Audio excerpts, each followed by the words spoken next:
Welcome to Nav Chat, the show for the New Zealand orienteering and navigation sports community.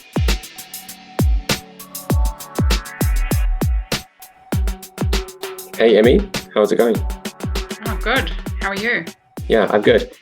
This is cool to be switching guests actually.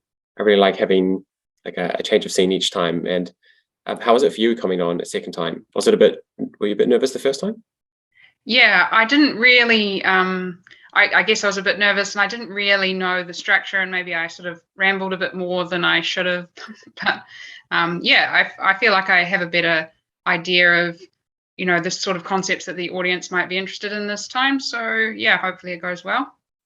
Cool. Well, I think that bodes well because I'm also interested in getting on more people. There's no reason why we can't open the co-hosting up to really anyone. I mean, Tom and I started it, but there's no reason why we can't get other people on. So if anyone else is interested, then send me a message if you're someone who likes the kind of media and content creation stuff.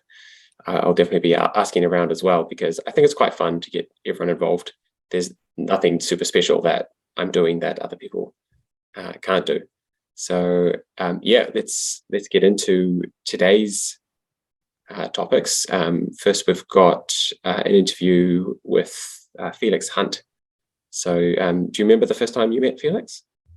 Yeah, definitely. It was when we were coaching for the 2019 Aussie Champs and Schools Champs, Australia-New Zealand Schools Challenge. And yeah, I remember him in the junior boys, I think, and running pretty fast. And he talks about in the interview how he had a few missed punches, and I do remember that too. Yeah, that was my first memory as well. So now I'm seeing him at the top of the junior elite grades, which is really cool to see someone make that progress over the past few years.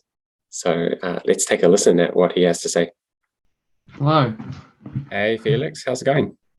Good. Sorry, my computer was having an absolute mess, so I had to switch to a different one because it was not loading the link for some reason. All good. Well, thanks for coming on Nav Chat. We've been keen to get someone younger on and get some different perspectives on orienteering. So for the listeners who don't know you, where are you based and how did you discover orienteering? So I live in Christchurch. I'm 12 at high school. My name is Felix, and I started orienteering midway through primary school, I guess, in like year 5 or 6 or something. Christina Freeman and Jean Corey Wright ran like a little give it a go thing at our primary school up in a park nearby, and I did that and loved it, so I kept doing it basically. Yeah, well, we singled you out because you're not unfamiliar to putting content on YouTube. So you obviously really like orienteering. What is it about the sport that's you find so energizing? I don't know. I love the outdoors, and I love the competition aspect of it, and just the fact that every league and every course is completely different. So each time you flip over the map and run in a competition or something, you never know what's coming, and it's always exciting because it's not like other sports where you sometimes do the same thing over and over again or a similar thing over and over again. It's always completely different and different terrain and stuff like that. So yeah, cool. I think we first met when we were in Australia some years ago. I was the coach of the secondary schools team and you were in the team over there. I remember you being super enthusiastic back then. I think I also remember you mispunching a lot. Was that correct? Yeah, I think I mispunched 3 races in Australia. Out of 7 or 8 or something. Yeah. I think I remember the coaches talking like, wow, who's this little Felix kid? He's so into it. But if only he could get all the controls, it'd be so good if he could get all the controls. So how's that come along? Is that something that's improved? Do you remember back then to share some insight into what was going on in your head in those races? Because you're not the only one that mispunches. We all do it, and it's always so sneaky how it happens. Do you have any insight into what was going on back then? Yeah, it's quite weird because other than that competition, I haven't really missed punch any more than a normal than most people do. Like obviously there's been the occasional one, like once or twice a year, but or maybe not even that. But like in that competition, I guess it was my first time like at one of those, like at a really big. I'd done Queen's birthday to qualify, and I think that was the only real big competition, in national schools or something, and that was the only things I did before Aussie. Yeah, I guess I was just probably running faster than I had before in an orienteering course. So some of the controls I think 2 out of the 3 missed punches I just like forgot to go to a control kind of thing. Like I didn't go to the wrong one, I just like read my map wrong and went straight from like 5 to 7 or something like that. Yeah, I don't really know why. I don't know. I just like. Yeah, it's very sneaky. It's very sneaky when these things happen. And yeah, as you say, you get to the finish and you're always surprised. You're like, that what? Yeah. What? I didn't miss one. And then you're like, what happened? I don't really understand.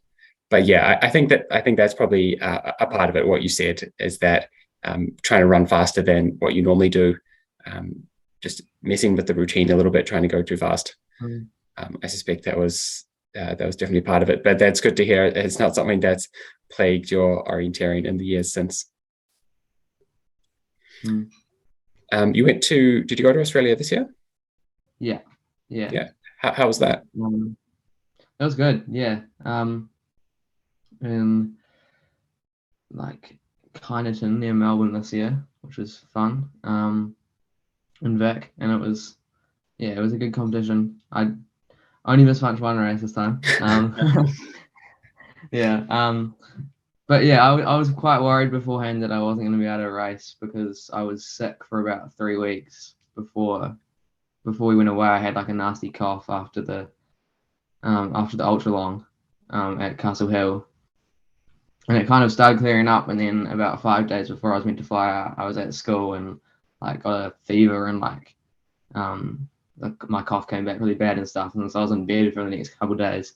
So I was quite dubious if I was going to be able to run at all. But then when I got over there, and I had to walk the first couple of races, but then on like the morning of the schools races, the ones that really count, so I just missed the first 2, which were kind of just warm-up races anyway. On the morning of the actual schools races, I felt a whole bunch better and I was basically able to run as hard as I usually would for the whole competition after that, which was good. Cool. And were you happy with your orienteering over there? Pretty happy. Yeah, I definitely felt like speed-wise, I'd lost a bit being sick, but my actual like technical performances were I was pretty happy with because obviously I've only run over there once before and I didn't make many mistakes, only small ones. Across the different terrains as well, like because we ran in rocks and we ran in like gold mining stuff and spur gully, so yeah, it definitely, it felt good to be able to run on all the different types and not really screw up too much. Cool. Yeah, that's really cool, going from your local terrain in Christchurch and in New Zealand to something totally different, and being able to handle that difference. I definitely remember finding that really hard when I was younger. I thought I was really good, but it turns out I was just kind of good in the local terrain. I probably even like knew the map off by heart anyway. And yeah, it always you meet reality pretty quickly when you go overseas. So that's really cool. What else are you doing with your friends, other people from your school that do orienteering, or any other friends in the club that you train with locally? And yeah, what do you get up to? Yeah, so a couple of years ago, I tried to get some of my friends to start orienteering, and we managed to kind of they got hooked as well, so we managed to form kind of a team for Shirley. We at first jokingly named it SBOC, Shirley Boys Orienteering Club, because there was only like 3 of us doing it, but the name kind of stuck, and we've done a whole bunch of competitions together since then. And last year we had a go at making some GoPro videos of our orienteering, which has kind of fallen off a bit recently. We haven't been on top of getting the editing done and stuff, so we kind of have had a bit of a lull in that, but it would definitely be something that I'd like to get back into. And yeah, we've kind of been running our own trainings basically on and off. Like sometimes we do it most weeks leading up to competitions and stuff. Because our school is only about a 5-minute bike away from Bottle Lake Forest, so we kind of do trainings after school there sometimes. And yeah, it's good. We've all been like pushing ourselves to start like doing more running and stuff together. So it's been really good for all of us, I guess. Cool. And is it still just the three of you? There's 5 of us now. Yeah, and we're getting some more people to give it a go as well. Some younger kids at our school. So we're growing slowly. Yeah, that's where it starts. It starts with someone who's really enthusiastic and can make the environment really fun, I think, and then everyone joins in and you bring your friends and it grows from there. So yeah, that sounds like a really good place to be. And that's really cool that you have Bottle Lake so close to your school. I was expecting that you were just doing sprint training and on some park maps or something. But that's a really good map, actually. Like you can do some really good orienteering in there. So that's really cool. What's next for you? This is kind of the end of the year now, isn't it? Maybe some camps or something over summer, but then yeah, any plans? Looking forward to anything next year? Any big dreams? Yeah. After a bit of deliberation, our family decided that we were going to go on a trip to Tasmania for kind of Oceanias and an extended holiday kind of thing. So that's definitely the next big goal, is Oceanias. Yeah, I'm just aiming for some good results in M20 there. So I'm kind of that's Cool. what I've been going to be training for over the summer. Yeah, and then obviously after that next year, like EOC and JWOC later on, the Europe trip is definitely, even though it's far away, it's definitely a big goal as well. Cool. Yeah, that sounds really motivating. Cool. Well, thanks for sharing, Felix. And yeah, good luck with training over summer, and good luck taking it to the Aussies again in Tasmania. Thanks, Dean. Okay, so we just heard the interview with Felix Hunt, and he was talking about how he got into orienteering in primary school, and that really resonated with me because that's sort of a similar story to how I got into orienteering, and I think it's just so valuable when we have those orienteers who are happy to take time and go to different schools and teach kids. You know, not everyone will enjoy it, but there'll definitely be some that pick it up and carry on. And then he was talking about how he had a series of missed punches at Aussie champs as well, and didn't really say, you know, how he managed to break out of that pattern of missed punching. And I sort of tend to think that we sometimes see in the sort of high profile events that I think missed punches are a bit more frequent, and I think it's something to do with the level of stress at a serious competition. It's you know, administration and admin errors start to creep in because there's just so many, when we're emotionally stressed, there's so many things that we're trying to juggle cognitively, and it just becomes harder, I think, to prevent those admin mistakes. Yeah, I think that's probably pretty close to my sense of it, looking back over when I'm doing mainly what Felix does, just missing a control frequently, totally not seeing it on the map or something like that. So yeah, it's a tricky one, and I guess practice is probably the only way for that to become less frequent, but it's still happening. You still see it happening at World Champs. Someone runs straight past a control, you see the GPS slide by. Damn. Yeah, well, when you're so much on your edge, trying to take maximum risk and push yourself as hard as you can in those serious competitions, then mistakes do become more likely. But I think we can also practice getting ourselves into the right emotional state. You know, sort of sports psychologists talk about levels of excitation. You want to be amped up for a race, but not overly amped up to the point of nerves that actually detract from your performance. So you can practice being in that right state of mind with enough sort of nervous anticipation, but not too much that it starts to inhibit your thinking. And yeah. Cool, really interesting. So you've brought some topics with you today. How about you get us started on those? Yeah, so few things to talk about, kind of on a theme, around recent competitions that we've had in October, end of September. First, I might just give some of my own personal reflections. For people that don't know, we're currently in Vancouver at the moment, and we, going into our winter now. There's not a heap of orienteering around here, and I've just been sort of mulling over what to do with my own training. I haven't had a coach for a little while, so I've kind of been a bit self-directed. And I find that quite hard because I sort of second guess what I should be doing, even though I've had a lot of experience training for a while now. I sort of sometimes wonder, should I be doing more speed work? Should I be doing less speed work? Should I be doing more or less volume? And that to me is what I think a coach can help me with. I think for everyone it's different. Some people may not have that level of uncertainty or can deal with that uncertainty better, but for me, I found having a coach does just take that pressure off me having to make the decision about what training I should be doing. So that's what I've been kind of thinking about at the moment. Yeah, I also wonder how that plays into people who are at school with a training group. Maybe that also takes away some of the uncertainty. You just kind of fit in with what everyone else is doing. And maybe if you just think about it from a social perspective as well, just join in with your friends because it's fun, and just getting the training done is almost effortless from that point once you're not having to tackle the uncertainty of not knowing what to do. You're just doing it because everyone's doing the same thing and it seems to be hard or good. Yeah. I mean, I think it's just one less mental overhead. And if you're somebody who's, I guess in my day job, I'm making a lot of decisions. I'm dealing with a lot of uncertainty as it is. It's just nice to have an area of life where you don't have to make those decisions and carry that mental overhead.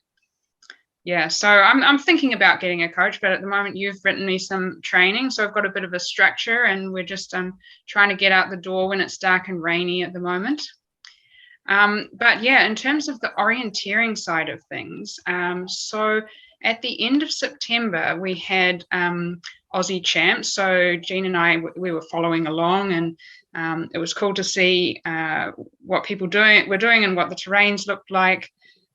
So I had some interesting learning. So the first one I thought was pretty cool was the Aussie middle champs. So Jean, I think you've got that up on the screen now. This is the men's elite race, and I just thought this area was so tight and quite detailed in the center there, and very easy for people to lose their way. I could see there were quite a lot of mistakes, and just in particular, so they have to go through this detailed area several times, and on the way back through, I particularly was interested in leg 10 to 11 because there's no sort of hills in the way. You could sort of take a straight approach, and that doesn't look too bad on the surface of it. And when I looked at it, I sort of thought, yeah, I would go straight from 10 to 11. But yeah, this is actually the shot that's really interesting, that the people who did well on that leg actually sort of veered off to the left, and they were taking those cliffs in, which are far more distinct features than that sort of nothing area in the middle. I was thinking, oh yeah, that clearing should be a nice attack point, that's straight on the line. Yep, that one. But if you miss it, then where are you? There's so many streams there, rocks. You could really end up in no man's land. So it seems like, taking in those cliffs off to the south was quite beneficial. Yeah. Any thoughts on this race from you, Jean? Yeah, it does look pretty terrifying.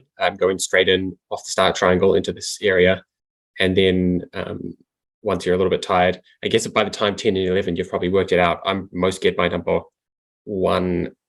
Actually, it's just very overwhelming off the start line. Yeah, 10 to 11. I don't think I'd be going straight. I definitely like the safety of these cliffs over here. It's something you can't overrun, and it's also at the right height for the control. So Yeah, it gives you true. some, additional, you don't often think of contouring as a handrail, but it's kind of like a, advanced handrail contouring into a control site. So it just seems too risky for a middle distance to go, try to pick up some little things in here and get up. And when you do look at the participants here, they're definitely going left. So I think there's some consensus that the safety of those cliffs is worth getting some exposure to. Yeah, it does look very tricky. Like a lot of these little tiny little features, it just like bamboozles your brain when you see the map. There's so much going on, you don't know what to simplify, what to ignore. So this looks like a really cool area. Yeah, I mean, even 2 to 3, that looks super tricky. You'd almost have to count watercourses, and there's a high risk of getting that wrong. It's in a lower visibility area. That's just really. And a lot of people hard. are getting this one wrong. It's a very short leg, but where's the safety? If there's just this repeating parallel small water channels, some marshes, again, not that distinct, some little spurs and knolls, doesn't stand out. So those have got on the compass have done it well, and everyone who's veered too far left hasn't found anything to grasp onto. There's really nothing. So maybe this is one of these short legs where you do it as fast as possible, and if you're going to screw it up, then make that mistake as fast as possible as well, and get out to the bottom, try to get it perfectly. If you don't, go back to the stream below and up. You want to do it fast, and you want to do it straight. I think there's nothing to avoid. I guess tricky everywhere.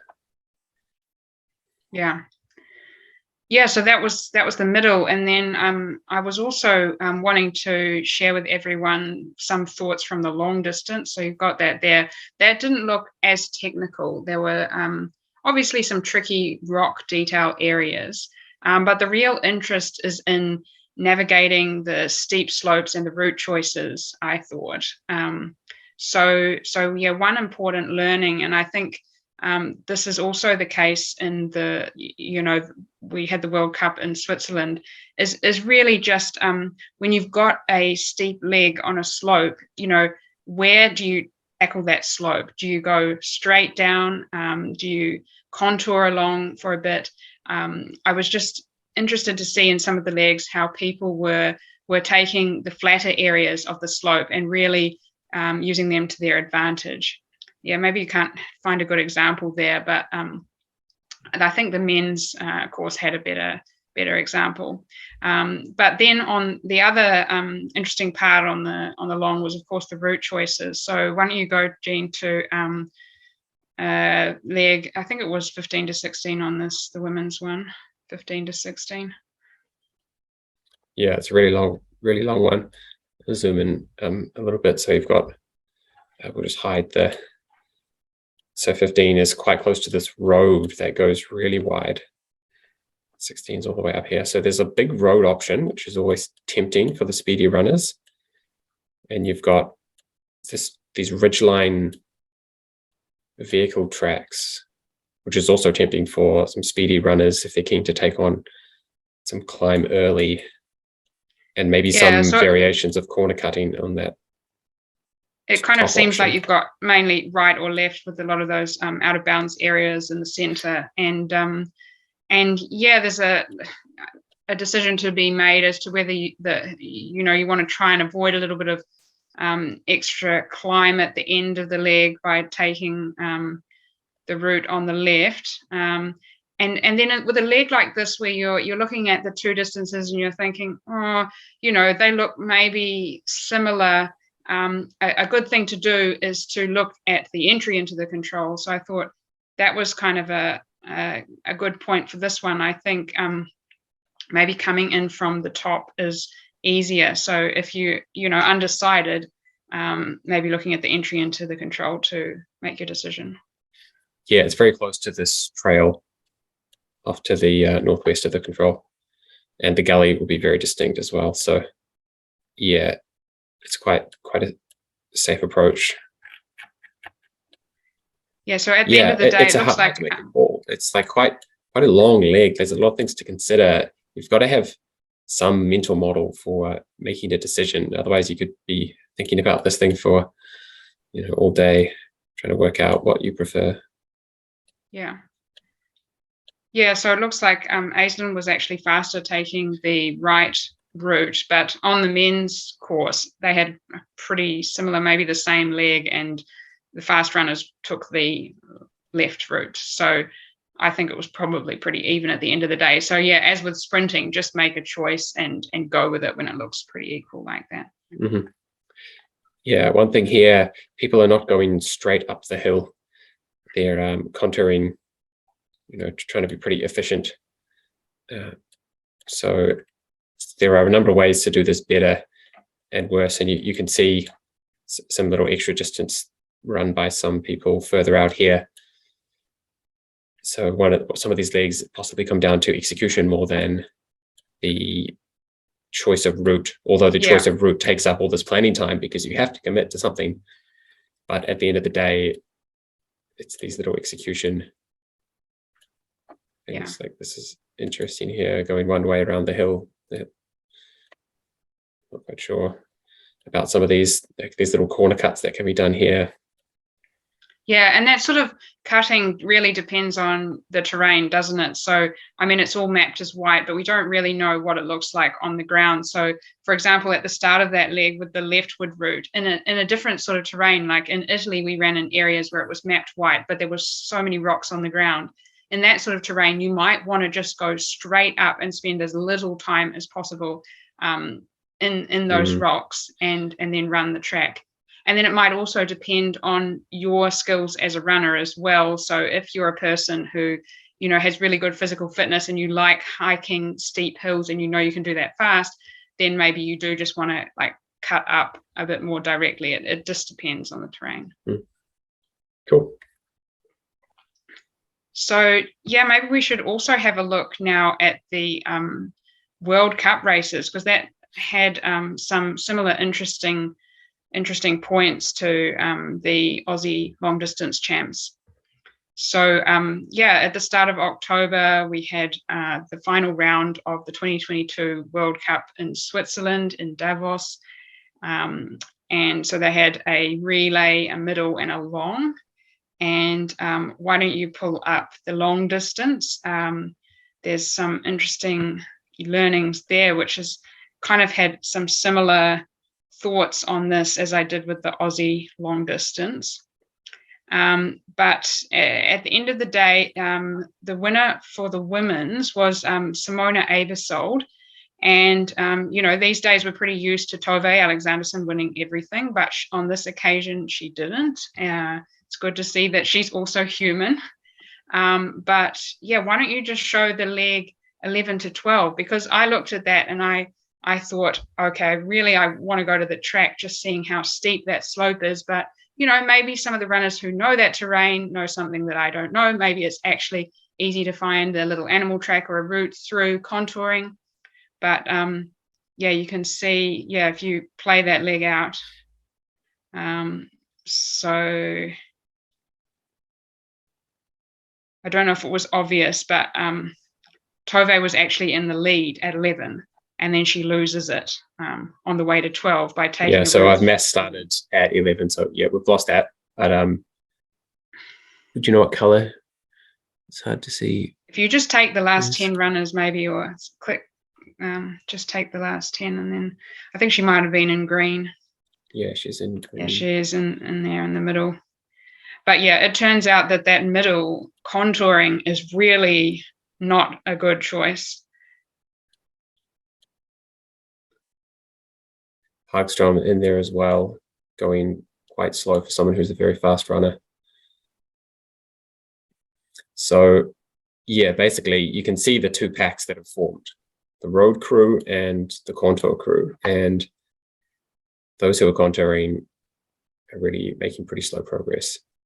And that's not because contouring is bad. It's because look how close these contours are together. That is a very steep slope to sidle along. It's also got cliffs on it. So you know it's going to be really steep in patches, and you're going to have to duck down to get over some of under some of the cliffs. Yeah, there's going to be little bluffy features that are not mapped.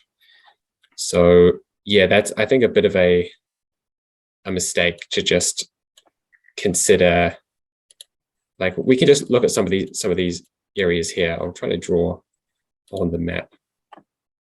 Look how close the contours are together, like in this area here. Yeah. And then just compare it to, you know, somewhere further up here. The terrain's almost twice as steep. They're not just both steep. Like, terrain can get twice as steep, and then it can get twice as steep again, and it becomes so hard to even move when the slopes are that steep. You can also see, yeah, some other patches further around that there is a difference between steep and extremely steep, and I don't think that was acknowledged by some of the runners here. Yeah. So yeah, that was a similar leg on the men's as well. And yeah, I wanted to also highlight, why don't you go to the men's race? Comparison. So here's oh, you've got side by side. Yeah, I found them here. Yeah, this is what you're asking, I think. Yeah, so she's really getting caught up in these bluffs here. Yeah, that's an example of just what you were talking about, actually. Yeah. Or, I mean, her tail is so short. That's 1 minute of movement right there. Oh, that's a lot of time loss on a route choice.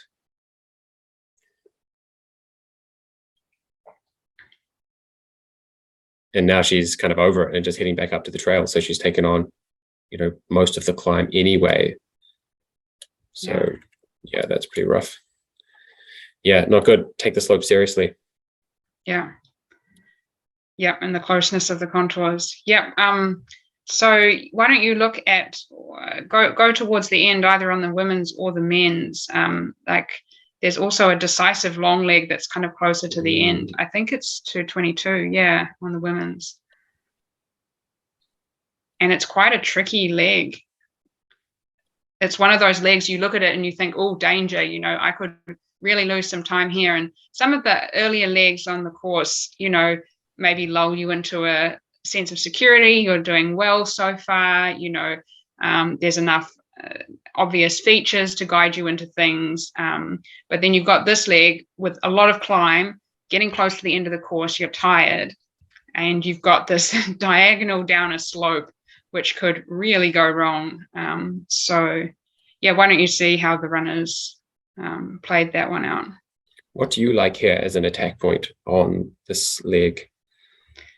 Yeah, it's a really good question. I would be tempted to stay on the road for longer. And so the road that's to the right on the screen, that you can see Simona Aebersold and Andreen Benjaminson up there, and come down at that open strip or the spur, use one of those things, stay on the track as long as possible, rather than trying to go contouring straight like a lot of the field. I guess they've split into kind of two packs, but it's just quite dangerous coming from the side. What about you? Yeah, definitely. I'm unsure why they're taking such risks on the slope there. There seems to be a pretty good solution to mitigate that risk. I am impressed by how few of them have made big mistakes. Yeah. We've seen a bit of circling by a few that have come too low, perhaps hit this distinct re-entrant gully behind the controller and come back. There seem to be some pretty big risks. Some people have got themselves too far low. So it seems to be a risk that didn't need to be taken. And to answer the attack point question, I see features like this hill here, just off the straight clearing, this boulder here on the clearing, as really good attack points to get you in, and it's very safe to get through these. You don't have to take risks on the big slope. So yeah, that's my 2 cents. Yeah, I think so. And then also, this was something you mentioned when we were looking at this leg, going back earlier in this leg. You also see that I just wanted to emphasize how important running speed and strength are in this type of terrain. You've got, from the previous control, you've got a pretty brutal climb coming out of there. And we saw, in both men and women's side, runners who are physically strong on climbs like this just really can play that to their advantage. So it's no coincidence that like some of the really strong runners like Andreen Benjaminson, Elena Roos, obviously like the Swiss are familiar with the terrain as well, but these fast runners are really coming out on top, and you just need that in this terrain to tackle the climbs with the aggression and speed. Yeah, there's not much navigation going on up that hill. You can get some time on your competitors for sure if you have the strength. So has that so I know, Jean, that you're interested in going to Switzerland next year. Has that played into your thinking about how you're going to train for this race, this type of race? Yeah, it has. And we also did a talk. We had a high performance talk, and we had some good inputs from Florian Schneider, our Swiss informer, and he's given us some good insights to the terrain over there. And he concurred with this point that there are some really tricky bits where you need to be with the navigation, but there are some parts where running is all important, and you need to be all with the running. And to the extent that you can only lose time on the tricky navigation parts, you can't win a race by going extra fast on the tricky parts. You can only lose it by making a mistake. You can gain time on the big climbs by being really fit. So I'm looking forward to doing some hill training in terrain, heading towards next season if I'm still feeling good enough to trial for World Champs. So yeah, definitely playing into my thinking.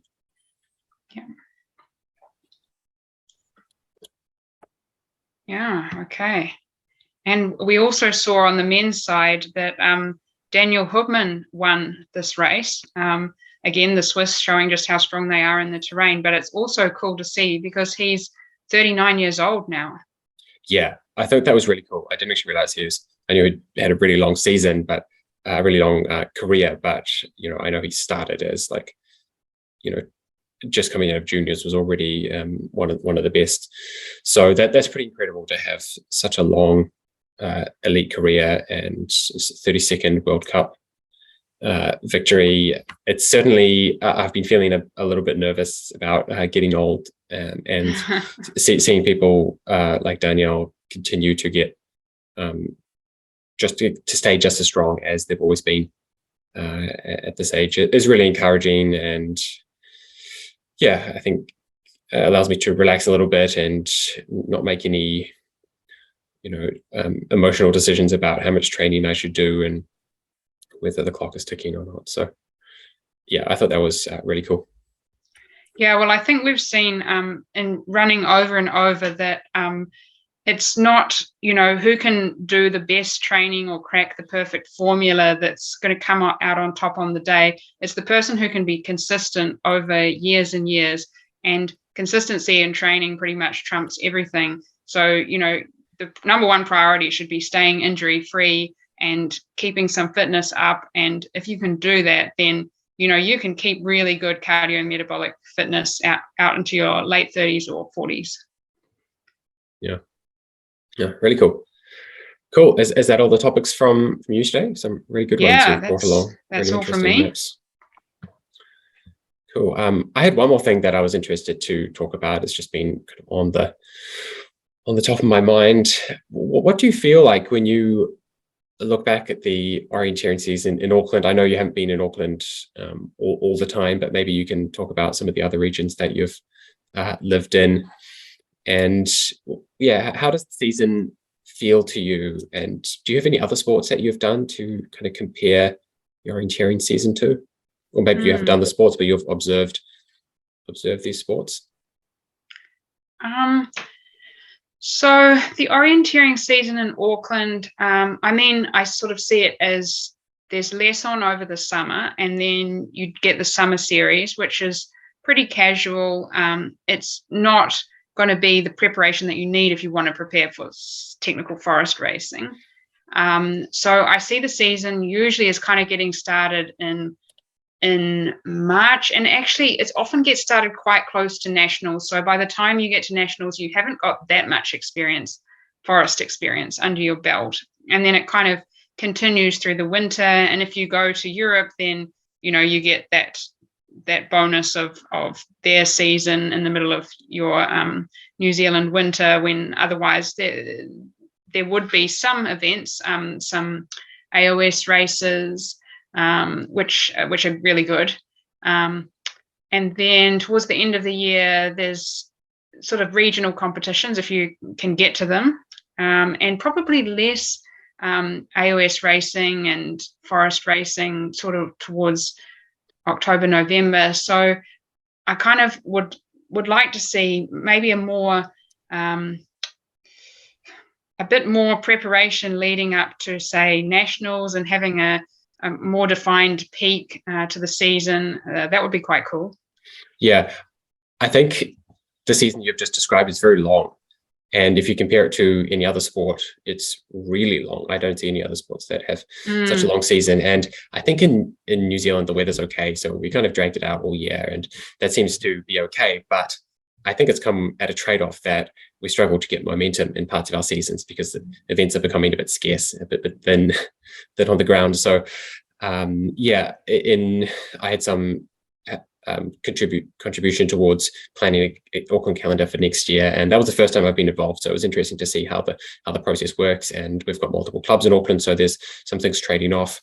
But yeah, I think there's room to plan some seasons that do have more concentrated periods, and it's okay to have some time off orienteering, I think, and just not have some events for a couple of months and then come back raring to go because you haven't had any orienteering for a few months. That's how every other sport works, and people don't disappear because they haven't played football for a few months. No, they have an off season, and maybe they do some summer football, but a football season is very concentrated and builds towards some kind of crescendo, and then there's a big tournament week, and then it's all fun, and everyone celebrates and looks forward to next year. Whereas it's just interesting in orienteering. I don't have all the answers, but that we're doing something very different, and we seem to be struggling with, at least some of the people I hang out with find that the season kind of lacks focus and lacks momentum, and it'd be fun to have some races that are really concentrated and builds the energy, builds the hype. And definitely the second half of the year has always felt a little aimless, or it has less direction, like you say. So that would be cool. And yeah, you're right, comparing it to other sports, like say even track athletics, they have their cross country season, and that's defined, and they have their track season, and both are shorter, and then there's time for breaks in between. Just interesting. It'd be cool to look back in 5 years and see if we've managed to change the way things are run, and whether other people think about it similarly or not. So that's our topics for this month. What are you looking forward to in the month ahead? Well, there's a bit of a sense of foreboding here about the weather because we've just had our first few weeks of rain, and it can be pretty unrelenting at times, and it's definitely colder, so a bit of apprehension there. It's dark, but I am looking forward to learning to ski. That will probably be December. I'm really excited about that, and just continuing to get some good base mileage training done. Cool. Yeah, much the same, obviously, but yeah, there's no urgency with my racing, so just building those hours each week feels good, and my fitness is responding to the volume. So yeah, I'm happy and keen to keep rolling with the same formula. And similar back home in New Zealand, there's racing going on, so people can just do some good base training and come back early next year. Cool. Well, see you in a future month of Nav Chat, Emmy, and not sure who we'll have on next month, but until then, see ya. Okay, see ya. If you liked the show, please support it by sharing this podcast with one person who would benefit from it. The best place to find more content like this is at genebeveridge.nz, where you can find years of training blogs, race reports, podcasts, and coaching videos. If you don't want to miss future episodes, I recommend subscribing to my newsletter by visiting genebeveridge.nz or by following on social media, Perfect Flow on Facebook and Gene Beveridge on Instagram. For Q&A, send messages to nav@perfectflow.nz.